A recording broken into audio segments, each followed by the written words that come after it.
Pulso Latino. Caminhos Latinos.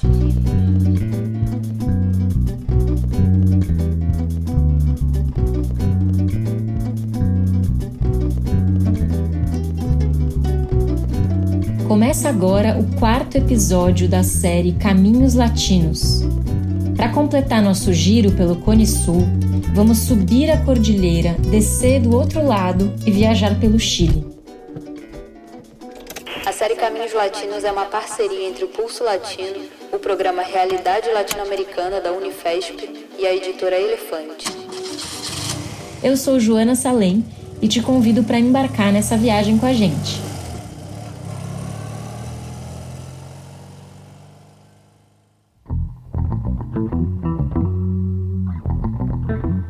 Nos episódios anteriores, já falamos da Argentina, do Paraguai e do Uruguai. A gente gostaria que vocês escutassem a todos eles, mas não precisa ser na ordem que foram postados. O itinerário dessa viagem fica por conta de vocês. A gente deixa só um recado. A nossa história é mais entrelaçada a esses países do que muita gente costuma imaginar.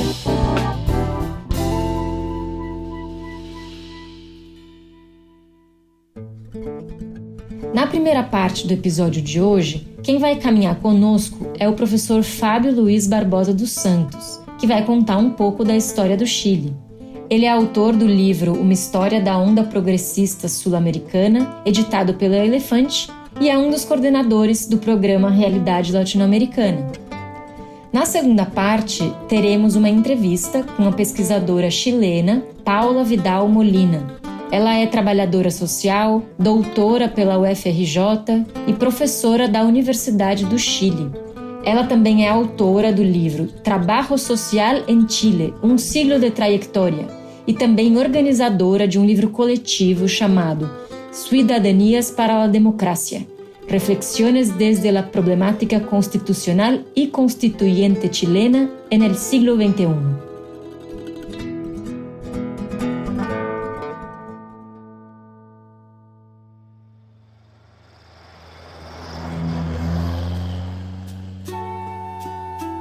A série Caminhos Latinos vem sendo construída com um esforço militante pelo coletivo do Pulso Latino e vários parceiros e apoiadores. Siga o Pulso Latino nas redes sociais, escreva pra gente e indique nosso trabalho para seus amigos. E claro, não deixe de nos escutar pelo seu aplicativo de podcast favorito. Então vamos ao episódio. Primeiro, um sobrevoo pela história chilena com o professor Fábio Luiz. E em seguida, a entrevista com a Paula Vidal.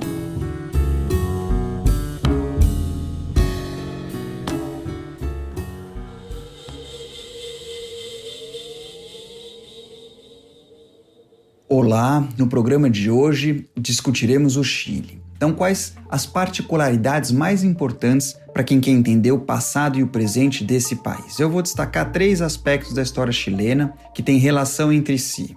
Primeiro, o governo da Unidade Popular sob a presidência de Salvador Allende nos anos 70. Depois, a ditadura do Pinochet, que sucedeu esse governo, entre 73 e 90. E, por fim, os governos da Concertación.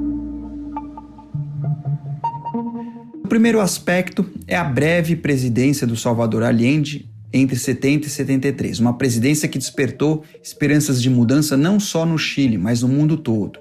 O Allende, ele sempre se reivindicou como marxista, ele era a principal liderança do Partido Socialista que se elegeu à frente de uma coligação com diferentes forças de esquerda do espectro político, como o Partido Comunista e o MAPU, que era uma dissidência da democracia cristã. A Unidade Popular, como era conhecida essa coligação, ela propunha uma via chilena para o socialismo, ou um socialismo com vinho, tinta e empanadas, como eles diziam.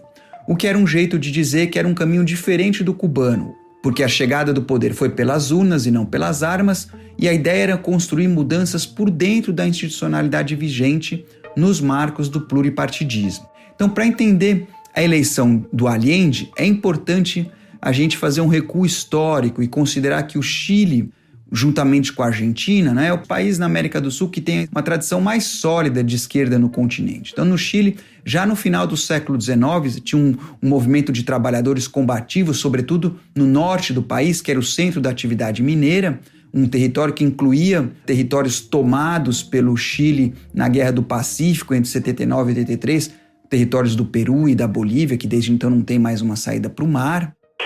Foi nessa região, inclusive, que aconteceu o massacre de mineiros na escola Santa Maria de Iquique, em 1907, um episódio que a gente pode considerar um batismo de sangue da classe operária sul-americana. As estimativas de mortos falam em mais de 2.000 vítimas fatais.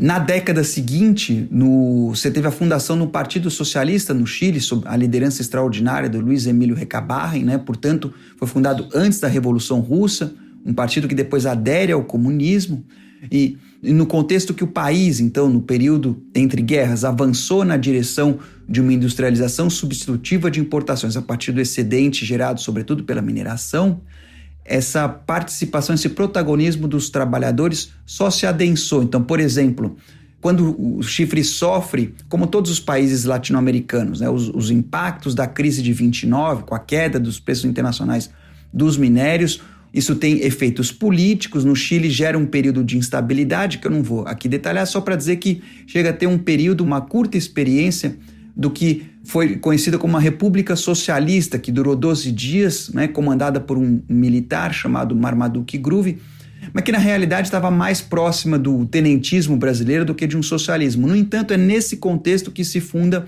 um partido socialista chileno, que então vai se somar ao Partido Comunista na vida política e cultural chilena desse período.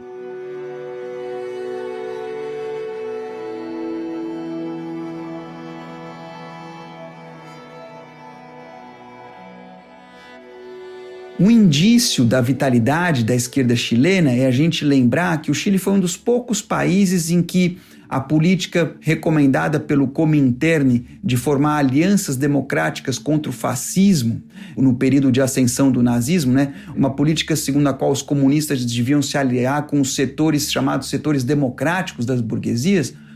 O Chile foi um dos poucos países, junto com a França e junto com a Espanha, que essa política vingou.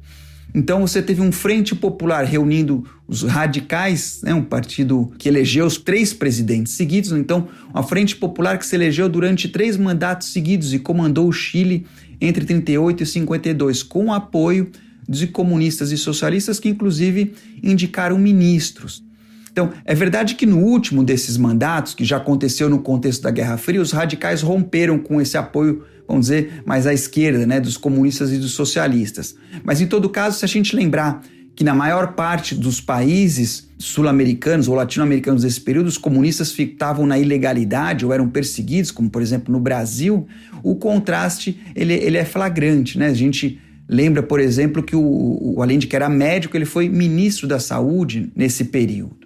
Então, após essa sucessão de governos de frente popular, voltou à presidência do Chile uma espécie de caudilho populista chamado Carlos Ibáñez, que já tinha presidido o país no final dos anos 20. Depois dele, um industrial de direita chamado Jorge Alessandri, numa eleição, aliás, que o Allende foi derrotado por uma margem curta.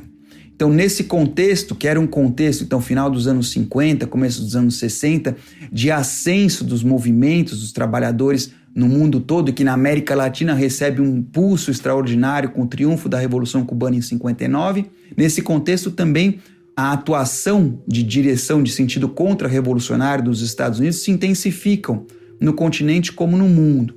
Isso no Chile envolveu, entre outras coisas, o apoio e o financiamento ao Partido Democrata Cristão, partido que surgiu, um partido com essa denominação em outros lugares do mundo. Na Itália, por exemplo, teve uma grande importância, né? Mas também em outros lugares da América Latina, como na Venezuela. E no Chile, né, num contexto então de desprestígio das forças políticas convencionais à direita e de ascenso da esquerda e também do movimento dos trabalhadores, então nesse contexto se constitui uma central unificada de trabalhadores no Chile, né? Então nesse contexto a democracia cristã aparecia como uma alternativa confiável para uma espécie de capitalismo com rosto humano. Então, o partido teve uma trajetória fulminante, venceu as eleições de 64, propondo uma revolução em liberdade, o que é interessante de observar, aliás, é eloquente, porque dá uma ideia da radicalização do contexto, né? A ideia de que mesmo o partido, digamos assim, da ordem, incorporou a palavra revolução como seu slogan, né? Então a democracia cristã ela emergiu como uma alternativa em sintonia com a proposta de aliança para o progresso, avançada pelos Estados Unidos nos anos imediatamente depois da Revolução Cubana. Então, nessa perspectiva, o governo Freire se comprometeu com a nacionalização do cobre, que ele foi avançando timidamente, sem confrontar as mineradoras, as corporações americanas, ao mesmo tempo em que ele começou uma reforma agrária importante, né? Embora nesse momento feita por mecanismos de mercado, mas que acabou aguçando contradições no campo e atiçou, vamos dizer, o dinamismo dos trabalhadores rurais, desencadeando dinâmicas que depois nem mesmo o governo Allende seria capaz de controlar.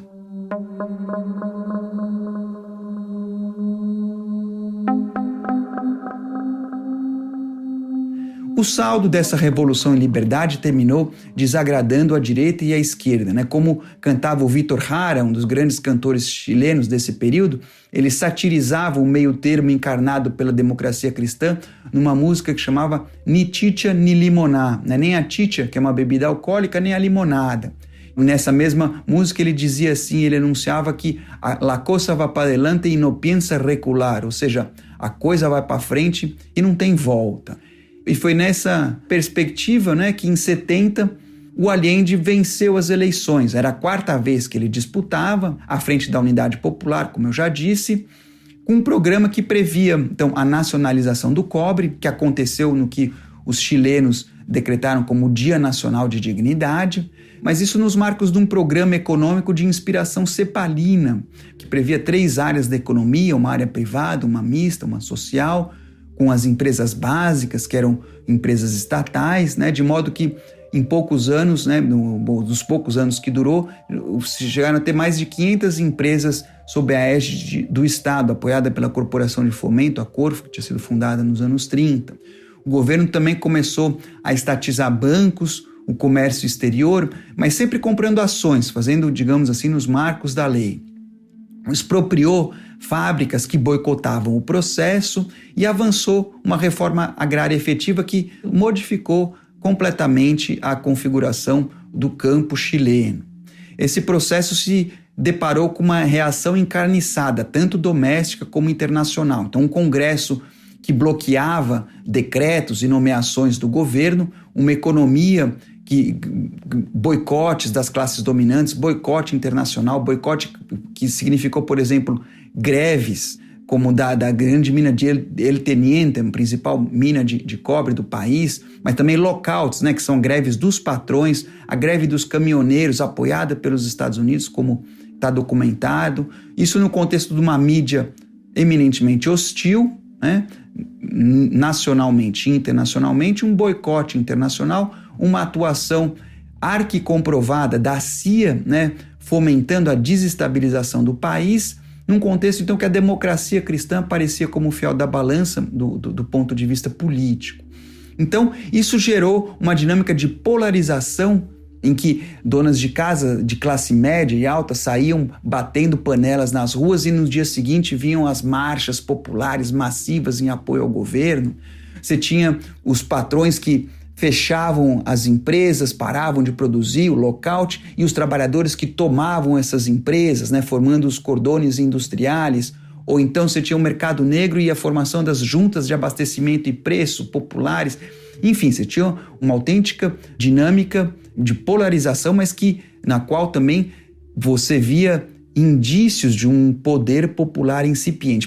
Para quem quiser entender com muita clareza, ver essa dinâmica, é o documentário A Batalha do Chile, do Patrício Guzmán. É um extraordinário documentário que tem imagens, enfim, que vocês vão entender perfeitamente o que foi esse período.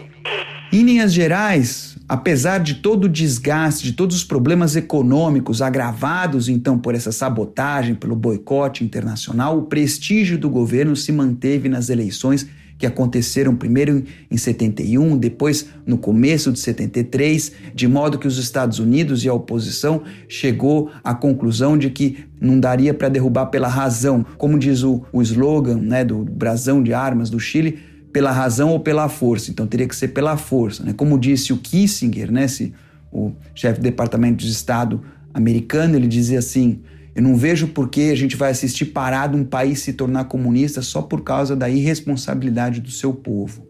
Então foi assim que se articulou o golpe militar que derrubou Salvador Allende no 11 de setembro chileno em 1973. O Allende que morreu dignamente segurando um fuzil cubano que tinham sido armas entregues pelo Fidel Castro, visando fomentar uma resistência chilena popular, mas armas que nunca foram distribuídas para a população. E o Salvador Allende, no seu último discurso, dizendo: continuem sabendo que, mais cedo do que tarde, de novo se abrirão as grandes alamedas por onde passará o homem livre para construir uma sociedade melhor.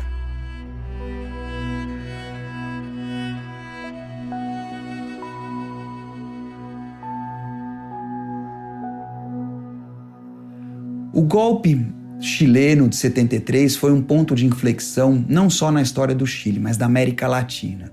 Com as bombas em La Moneda, se fecharam as portas não somente para a revolução, mas também para a reforma no continente, ao mesmo tempo em que se abriram as portas para o neoliberalismo, né? Porque a singularidade da ditadura chilena, no contexto latino-americano, não foi o terrorismo de Estado, um terrorismo que atingiu uma dimensão extraordinária nos primeiros dias do regime, em que até o principal estádio, o Estádio Nacional, em Santiago, virou um campo de concentração, uma prisão.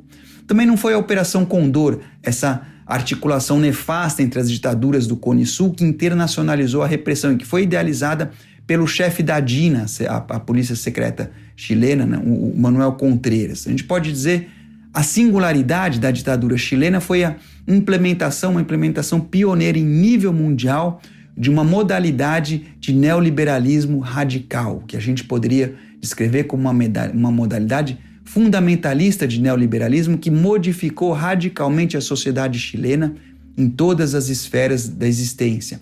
E isso é fundamental para entender o sentido mais profundo do estalido social, a explosão de protestos no Chile em outubro de 19. Qual é o fundamento dessa ideia, isso que eu estou chamando de uma experiência radical de neoliberalismo? O princípio essencial é que a concorrência deve ser o princípio ordenador da vida social. Isso porque a concorrência supostamente garantiria uma sociedade ordenada pelo mérito.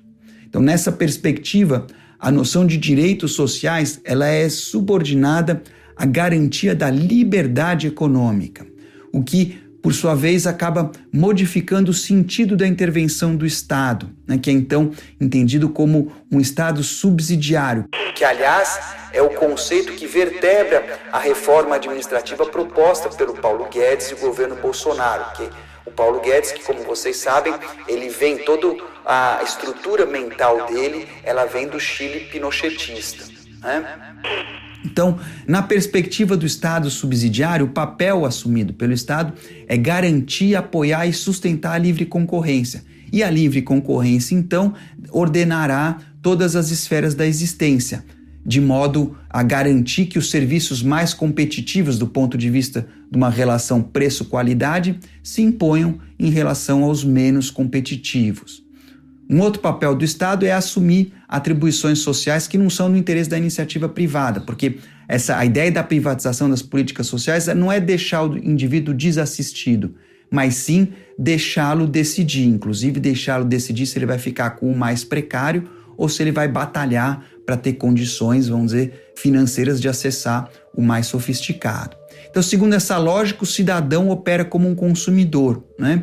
E os direitos sociais viram mercadorias, né? O cidadão ele exerce o controle sobre a qualidade e o preço dos serviços sociais por meio de escolhas que ele faz enquanto consumidor, de modo que os melhores prestadores de educação, de saúde e da previdência, né? Aqueles com os melhores preços competitivos acabam se impondo e os menos eficazes quebram. Essa é a racionalidade por trás da ideia dos vouchers de educação, por exemplo. Então, segundo essa lógica, a vida social no Chile foi privatizada e mercantilizada a níveis extremos. Tudo, da educação básica, superior, à saúde, à previdência. O problema é que na vida real essa lógica ela tem múltiplas falhas e contradições. Então, por exemplo, o que se impõe na realidade capitalista é o monopólio ou o oligopólio e raramente a concorrência. Portanto, o resultado prático desse experimento chileno é o inverso do que se esperava. Ou seja, você tem serviços caros e ruins.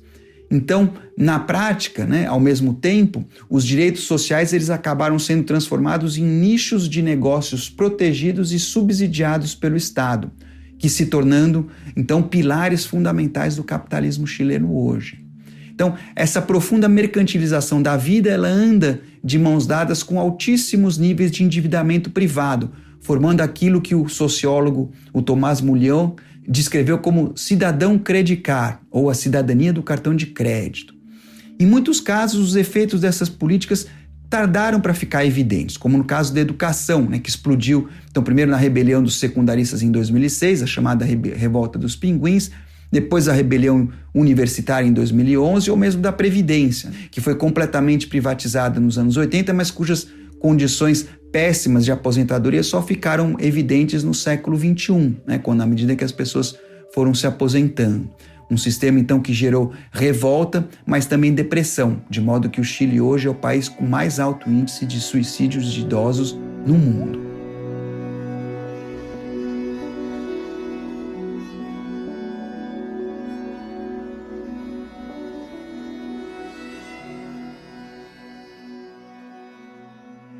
Essa formatação radical das relações sociais empreendida pela ditadura foi preservada e, em certos sentidos, aperfeiçoada pelos governos que sucederam.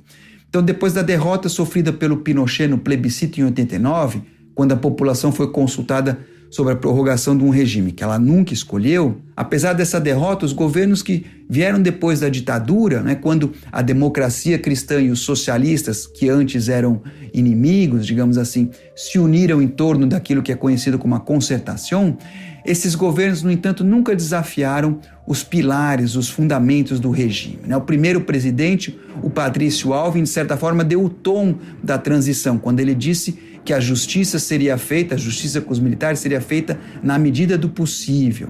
Esse governo foi seguido por outro democrata cristão, o Eduardo Frei, filho do outro Frei, até que em 2000 os socialistas assumiram a dianteira na concertação, elegendo como presidente o socialista Ricardo Lagos. Mas nesse momento o Partido Socialista já não tinha mais nada a ver com aquele dos tempos do Allende. A gente pode dizer que a desfiguração do Partido Socialista em relação ao que um dia ele foi nos anos 70 é um indício, uma expressão dessa reconfiguração geral da própria sociedade chilena no período. A economia política da concertação, de modo geral, ela aperfeiçoou e aprofundou a utopia neoliberal modelada pela ditadura.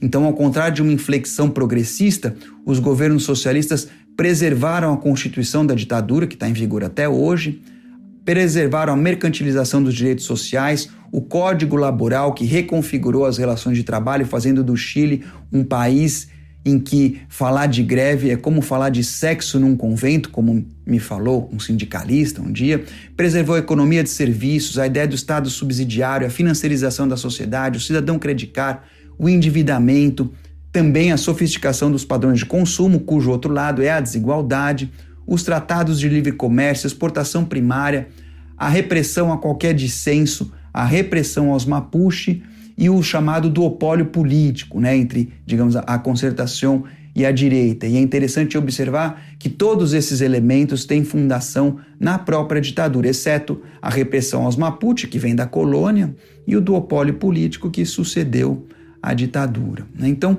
o Lagos foi seguido pela Michelle Bachelet e a primeira alternância em relação à concertação, quando ela aconteceu, foi em 2010, uma alternância para a direita, com a eleição do Sebastián Pinheira, que voltou ao poder em 2018, depois de um segundo mandato da Bachelet, e foi nesse mandato que explodiu a extraordinária rebelião de outubro de 2019. E então, para concluir, como é que a gente explica o estalido? Não vou dar uma explicação, mas dar o marco geral para olhar para essa extraordinária rebelião. A gente pode dizer que o Chile, legado pela ditadura, ele admite duas narrativas.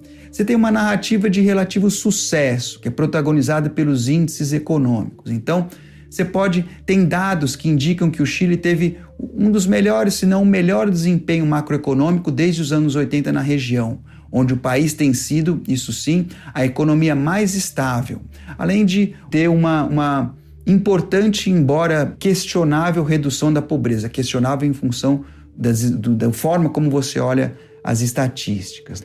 Mas essa história também pode ser contada pela vida das pessoas, e aí você encontra uma sociedade em que o ensino é uma mercadoria que endivida, uma dívida que disciplina o trabalho, um trabalho desprovido de estabilidade de direitos e que desemboca em aposentadorias geridas como produtos financeiros que resultam num desastre social que produz o maior índice de suicídio de idosos no mundo.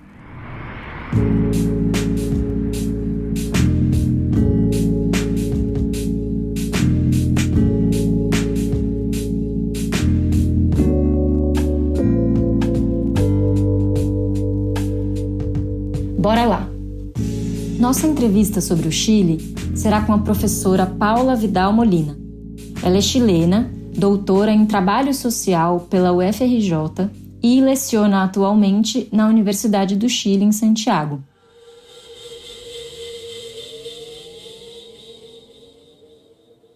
Oi, Paula, é um prazer receber você na série Caminhos Latinos. Bueno, más bien agradecer a ustedes la invitación de esta nueva serie de Pulso Latino y qué tan buen nombre lleva, ¿no? Caminos Latinos, donde reflexionaremos, intercambiaremos y aprenderemos también todos nosotros de nuestra América. Obrigada, Paula. Para começar, eu quero perguntar sobre o seu tema de pesquisa, que é a questão da pobreza e da desigualdade. O Chile tem uma renda per capita alta comparado com outros países latino-americanos. A renda per capita chilena alcança $15 mil e a brasileira é de 9 mil, a argentina de 11 mil. Mas o que esse número realmente representa na realidade dos trabalhadores chilenos? Quer dizer, como que a pobreza, a desigualdade no Chile se manifesta na vida das pessoas? E qual é a importância do endividamento das famílias na economia? Durante décadas se construyó una imagen de Chile como un modelo exitoso y para ello los indicadores oficiales que mostraban eran de orden socioeconómico y políticos. Por ejemplo, se decía que la pobreza había disminuido desde un 38,6% en 1990 a un 14,4% en el año 2013. También se sumaba a esto que se mostraba una baja en la tasa de desocupación, lo que articulaban al fuerte crecimiento económico que la economía chilena vivió durante la década del 2000 hasta antes de la crisis del 2007-2008, donde promediaba entre un 6 y un 7% del Producto Interno Bruto.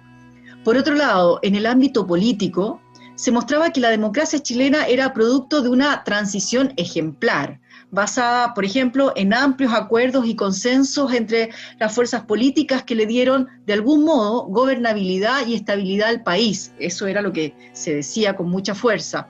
Y también esta estabilidad y gobernabilidad se reflejaba en la alternancia en el gobierno entre la derecha y la centroizquierda. Todo ello entonces sustentaba esta imagen de un país exitoso a nivel internacional y proyectaba a Chile como un país moderno, un modelo en definitiva a seguir. Entonces, ¿qué es lo que pasa con esta imagen tan promisoria de Chile? Obviamente, detrás de los indicadores, lo que está operando, y aquí me quiero tomar de un concepto que de algún modo Orlando Caputo ha puesto en algunos análisis. Opa! Para quem não entendeu bem o espanhol chileno nesse ponto, uma pequena ajuda. A Paula mencionou o economista Orlando Caputo. Ele foi diretor da Corporação Nacional do Cobre durante o governo Salvador Allende e até hoje é um intelectual importante da teoria marxista da dependência. Seguimos. Lo que se mostraba era un país con una propaganda engañosa, porque, en primer lugar, si uno mira el crecimiento del Producto Interno Bruto, Este más bien estuvo impulsado por un empresariado sumamente concentrado y un régimen fiscal extremadamente favorable a los capitales internacionales que permitió generar entonces un sector capitalista extranjero que tiene hasta el día de hoy en sus manos casi la mayoría de los sectores de la economía. Por ejemplo, la banca, el comercio, el cobre, las AFP. Uma pequena pausa para explicar a sigla que a Paula acabou de dizer. As AFP são administradoras de fundos de pensão, as empresas privadas que controlam 100% das aposentadorias do país desde 1980. O movimento social que luta por um sistema de previdência pública e solidária no Chile se llama No Más AFP. Los servicios de electricidad, entre tantos otros ámbitos, y cuyas ganancias las llevan fuera del país y con un equivalente que corresponde más o menos al 20% del Producto Interno Bruto. Entonces, tenemos más que la construcción de un país desarrollado, lo que se impuso finalmente fue un modelo primario exportador que hace de la economía chilena una economía altamente dependiente del mercado mundial, sin capacidad de transformar las materias primas y basada cada vez más en un extractivismo destructivo de los territorios y sus comunidades. Por otro lado, si observamos de cerca la desigualdad, vemos que el coeficiente de Gini hasta el año 2019, Chile es uno de los países con mayores niveles de concentración de la riqueza al interior de los países de la OECD y también segundo dentro de los países con la mayor brecha de ingresos entre el 10% más rico y el 10% más pobre. El 10% más rico percibe más del 50% de todos los ingresos de nuestro país. Entonces, si estos elementos en conjunto, digamos, analizando los salarios, vemos que la situación se torna realmente dramática. Yo diría que es uno de los claves también que explican mucho de los elementos del estallido social. Vemos la situación de escasez. Y esa situación de escasez ha obligado a las personas a endeudarse y se constituye, por lo tanto, desde hace mucho tiempo, durante décadas, en el mecanismo para mantener la demanda interna en el país. Desde las mismas cifras del Instituto Nacional de Estadística señalaban que más del 70% de los hogares estaban endeudados al año 2019. Mais uma ajuda. A palavra que a Paula falou foi endeudados, ou seja, 70% das famílias chilenas estão endividadas, uma das taxas de endividamento social mais altas do mundo. Es una situación cada vez más fuerte y propensa a estallar, ¿no? No es neutro que en octubre del 2019 prese eso con una violencia y con un malestar acumulado de años. Ahora, las estrategias de sobrevivencia de parte de los hogares chilenos en este contexto son múltiples. Lo que sí es evidente es que el neoliberalismo, al privatizar la salud, la educación, la energía, el transporte, termina no solo mercantilizando todas las esferas de la vida, sino elevando también el costo de vida para toda la población. Pero uno se pregunta, ¿cómo fue posible el endeudamiento? Y aquí lo que podemos decir claramente es que en Chile hubo una estrategia clara para bancarizar la sociedad, permitiendo que las tiendas del retail abrieran también créditos con mayores facilidades, pero también con mayores intereses para los sectores populares. Entonces, el crédito de consumo, la morosidad en el pago y los bajos salarios son solo algunos de los trazos que constituyen la vida cotidiana de miles de familias chilenas y que, insisto con esto, es el caldo de cultivo o la fuente que explica mucho las razones que permitieron, digamos, entender la rebelión popular de octubre del 2019. Pois é, você menciona o mal-estar social chileno, que durante muito tempo esteve oculto por trás de números de sucesso e dessa narrativa do modelo chileno de capitalismo. Mas a pobreza, a desigualdade e o endividamento das famílias parecia estar gerando um enorme desgaste social e muita insatisfação. Acho que essa insatisfação apareceu em alguns momentos ao longo do século XXI, com movimentos estudantis, movimentos Mapuche, movimentos de mulheres, movimentos de aposentados. Mas tudo se confluiu para outubro de 2019. Paula, você poderia explicar quais eram as vozes de outubro de 2019, do chamado estalido social chileno, e quais eram as principais agendas de luta que estavam colocadas na rua? Efectivamente, el 18 de octubre de 2019 es un hito histórico que nadie se lo esperaba. Las calles se llenaron de pancartas con una diversidad enorme de demandas que en términos generales daban cuenta de una necesidad profunda de la población por realizar los principios de justicia, igualdad social y dignidad. Me parece que los movimientos sociales son los que pusieron en las calles, en definitiva, algo muy claro, que es reivindicar la necesidad de cambiar nuestra sociedad. Y una de las primeras reivindicaciones me parece que tienen que ver con la democracia directa, que implica la creación de una nueva constitución a través de un mecanismo específico, como es la Asamblea Constituyente. ¿Por qué la Asamblea Constituyente? Porque esta revela la facultad y poder que tiene el pueblo para cambiar el orden social. Y este mecanismo es lamentablemente el que no fue considerado en las opciones del plebiscito que vamos a tener este 25 de octubre. Una segunda gran reivindicación es el de que la población pueda contar con pensiones dignas, es porque el sistema previsional chileno está comprobado que es un sistema profundamente injusto y destina a casi la totalidad de la población en edad de jubilarse a vivir en pobreza, porque los montos que entrega no alcanzan el equivalente, por ejemplo, al salario mínimo. Por ello, una reivindicación muy sentida es el fin de las AFP como empresas privadas que especulan en el mercado internacional con los fondos de pensiones de todas los y las trabajadoras chilenas.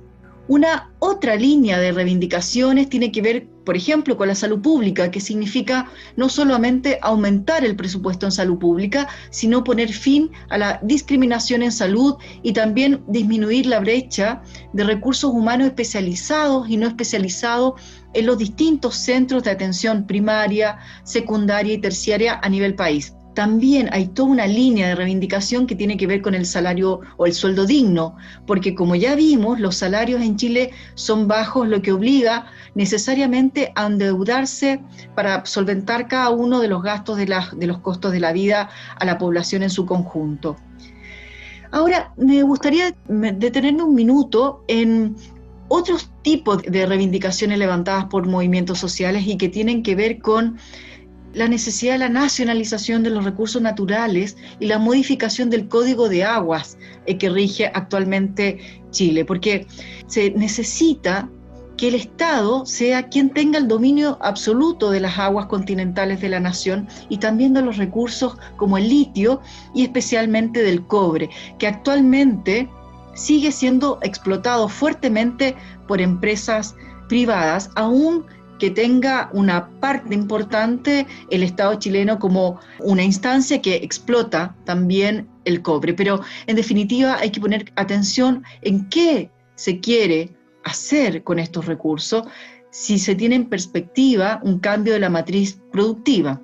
Ahora, por último, otra gran línea de reivindicaciones tiene que ver con la de los pueblos originarios y que particularmente se asocia a la autonomía territorial del pueblo mapuche con el derecho a la tierra y al medio ambiente y el respeto de su cosmovisión, pero también a la exigencia de libertad a los presos políticos por haber estado involucrado en acciones de recuperación de sus tierras y de reivindicación de sus demandas históricas. Ahora, esto deja ver claramente que históricamente las medidas implementadas por los diversos gobiernos de turno han sido más de criminalización del pueblo mapuche y militarización de la zona, sumada también, obviamente, algunas medidas de distribución de los recursos a través de programas gubernamentales, pero que en ningún caso han podido mejorar las condiciones de empobrecimiento de la zona y las comunidades.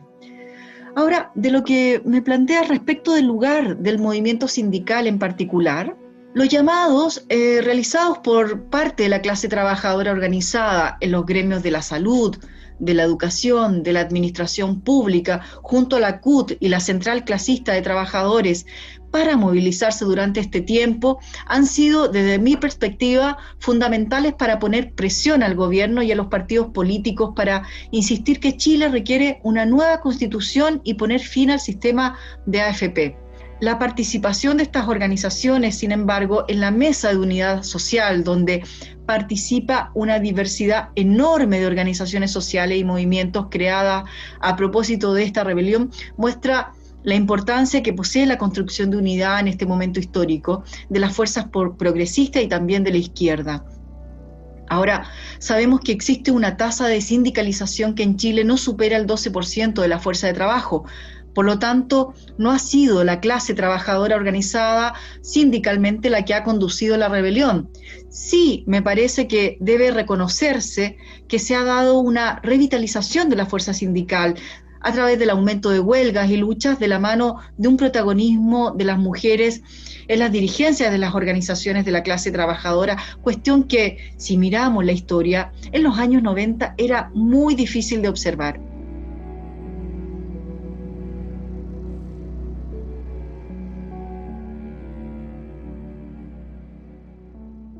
Realmente, são muitos sujeitos sociais insatisfeitos que se encontraram nas ruas com as mais diversas agendas de luta. Mas é perceptível uma convergência em torno da defesa de uma nova Constituição para o país. A Constituição chilena de 1980, feita na ditadura, é baseada num conceito de Estado subsidiário, que inclusive tem sido falado no Brasil ultimamente. Você poderia explicar para a gente o que é o Estado subsidiário e por que os movimentos sociais do Chile querem eliminar esse conceito na nova Constituição? El principio de subsidiariedad de la Constitución se entiende como respetar el derecho a la propiedad privada y a la libre iniciativa privada en el campo económico, y donde el Estado tiene el rol de garantizar las condiciones para el desarrollo de los privados en las actividades relevantes de la sociedad. Y esto, de algún modo, es afín a la idea de un Estado mínimo, que siempre para la derecha es algo virtuoso, porque consideran que el Estado es un mal administrador, no así los privados, los agentes económicos, que sí saben hacerlo. Entonces, no es neutro, incluso que dentro de las modernizaciones del Estado impulsadas por los gobiernos de la concertación, se introdujeran lógicas de gestión del mundo empresarial en la administración pública, bajo la creencia de que el Estado es ineficiente o malgasta los recursos y presta además servicios de mala calidad.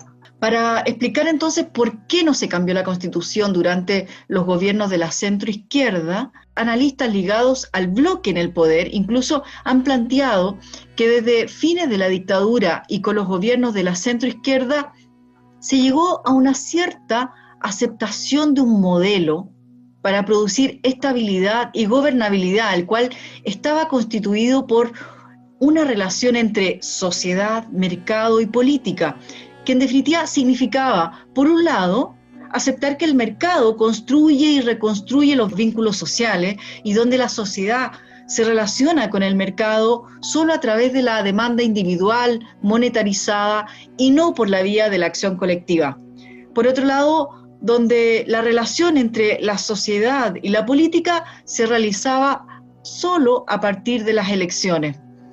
Para estos analistas también el modelo hegemónico dura hasta el 2000, porque existe un consenso en la élite respecto de que el proceso de pacificación de la sociedad y el desarrollo económico solo se logra a través de la despolitización de la demanda social y también enfriando o controlando el espacio público y el intercambio polémico o crítico de opiniones sobre este proceso. Entonces, veríamos que de algún modo a la base de mantener esta constitución, tanto los gobiernos de la concertación, a partir de la herencia de la dictadura, tiene mucho que ver con la desmovilización de la sociedad que terminó no presionando cambios en el modelo. Pero Ya a partir del 2006, con estas movilizaciones de ese año, el 2011 y 2018, se va mostrando la gestación de esta crisis, de una crisis política del bloque que está en el poder y que es una crisis de gran envergadura y que se expresa también a través de los quiebres que van mostrando los partidos de la derecha como de la centroizquierda, pero ligados a un problema de legitimidad también de los mecanismos de representación y mediación existente entre las necesidades de la sociedad y el Estado. Y así tenemos que el 18 de octubre expresa con fuerza que el pueblo se cansó de aceptar esta acumulación de años de malestar y ya no da para mantener este bloque en el poder durante tanto tiempo.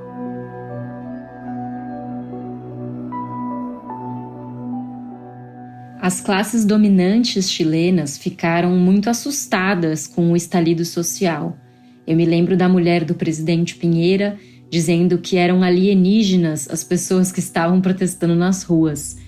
Conta um pouco pra gente sobre o comportamento do governo do Sebastião Piñera e também das classes dominantes e do próprio bloco de poder dentro desse contexto de mobilização social radicalizada e massiva. Como se comportou o andar de cima nesse processo? Debemos recordar que el gobierno de Piñera intentó controlar y apagar esta rebelión popular mediante dos grandes mecanismos. El primero, a través de la creación del enemigo interno, la criminalización de la protesta social y la guerra interna, a través de la represión por parte de las Fuerzas Armadas y Carabineros, cuyas consecuencias en materia de violación sistemática de derechos humanos están a la vista, ¿no? Sabemos que miles de personas en nuestro país sufrieron situaciones de mutilación, de presos políticos, de familias destruidas, de muertos y heridos. Esto sin duda que nos hace recordar la triste historia y deuda pendiente que no se cerró durante el periodo de la transición sobre esta materia.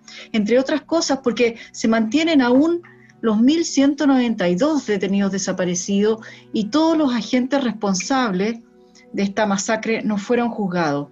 Un segundo mecanismo fue la desmovilización social, es decir, intentar por todos los medios sacar al pueblo de las calles a través del camino institucional que implicó, en definitiva, realizar un pacto al interior de los partidos políticos que van desde la derecha a algunos sectores de la izquierda, los cuales llamaron a un acuerdo por la paz y la nueva Constitución firmado, como todos sabemos, en la madrugada del 15 de noviembre, con el fin de poder devolver la representación a los partidos políticos de las demandas del pueblo. Entonces, tratando de reemplazar la calle, la presión popular, por el Parlamento, la institucionalidad y darle de algún modo ciertas reglas a esto. La apuesta de este mecanismo entonces es que esta crisis política se solucionaría con un nuevo consenso de las clases dominantes y un nuevo régimen político al 2021 o 2022 con una nueva constitución. Me parece que ainda existe uma enorme tensão política no país entre a pressão popular e as elites que estão no poder, e essa tensão se concentra agora no plebiscito do dia 25 de outubro. Conta um pouco para nós quais são as perspectivas e quais são os jogos de força que estão acontecendo em torno ao plebiscito e ao itinerário constituinte. La coyuntura que se abrió desde el 18 de octubre aún está en disputa porque no se ha cerrado la crisis político-institucional. Y yo diría que se vislumbran dos grandes caminos para enfrentar esta, desde obviamente la ciudadanía, el mundo popular y las izquierdas, caminos que vienen entrando, yo diría también, en conflicto. Me parece que un primer camino es la gestada en la calle, en los barrios, con la creación de las asambleas territoriales autoconvocadas por las organizaciones sociales y los movimientos, y el pueblo, en definitiva, movilizado, que no se suma al acuerdo firmado el 15 de noviembre y se opone al plebiscito llamando a abstenerse o a boicotear esto. Algunos plantean que esta posición intenta mantener abierta la coyuntura, fortaleciendo la autodeterminación de los territorios el activismo de las relaciones cara a cara y en las asambleas para que el pueblo se constituya en un constituyente y no le delegue la representación al Parlamento. Respecto de este camino, algunos piensan que es una postura que más bien ayuda a la derecha a vencer. Pero cuando vemos el segundo camino, nos encontramos con que se asume que siendo un acuerdo forjado en el Parlamento y por parte de los partidos políticos en que no participaron los movimientos ni las organizaciones de todos los sectores de la izquierda, este acuerdo sin duda es un acuerdo reglado respecto del mecanismo de la Constitución.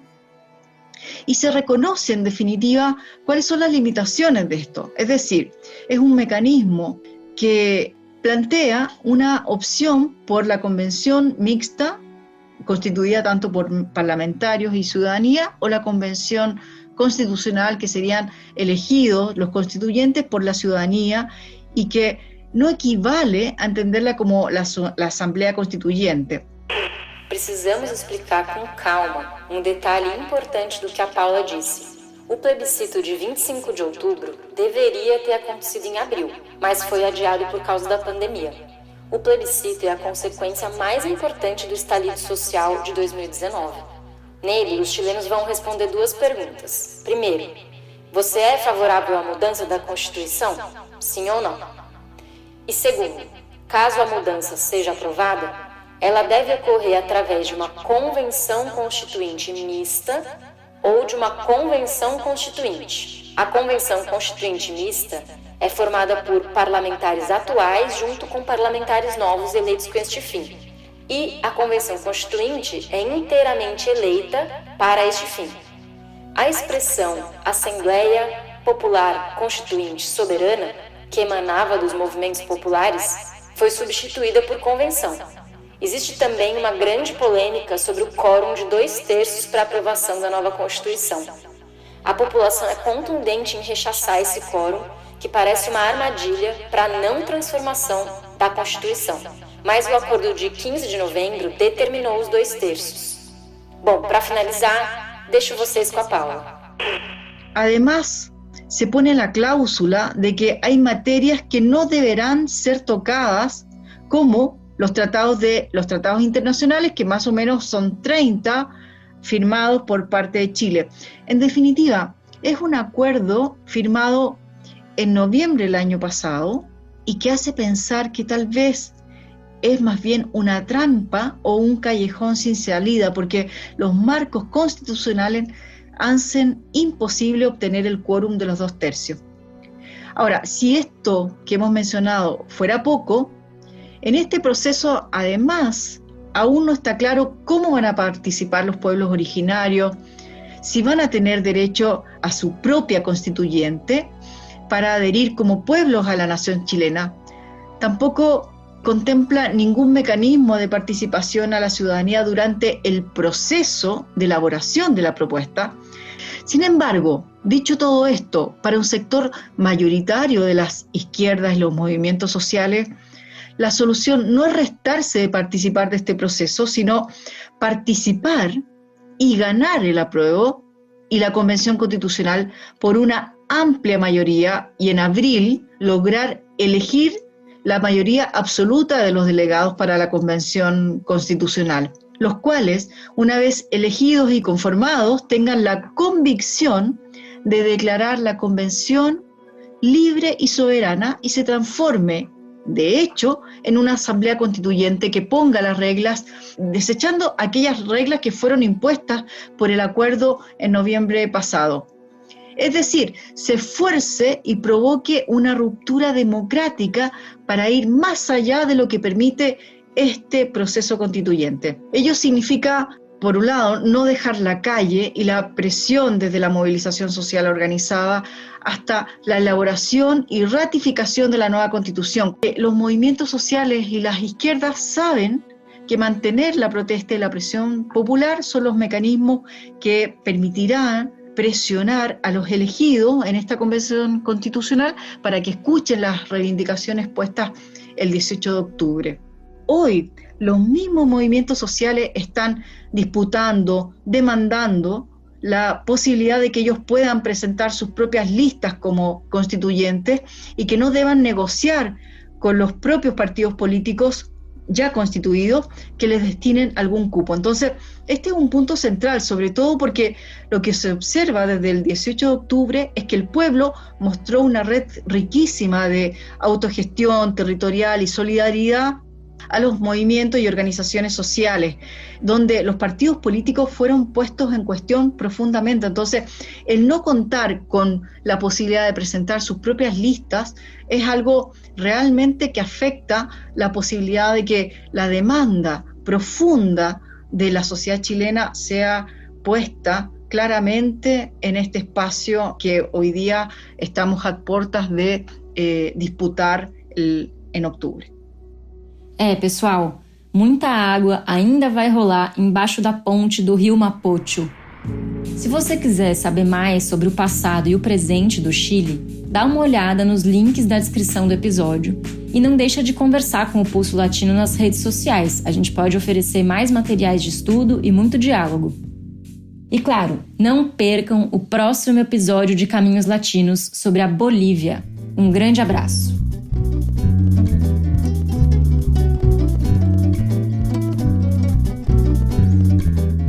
Este podcast conta com edição e mixagem de Felipe Yamahata.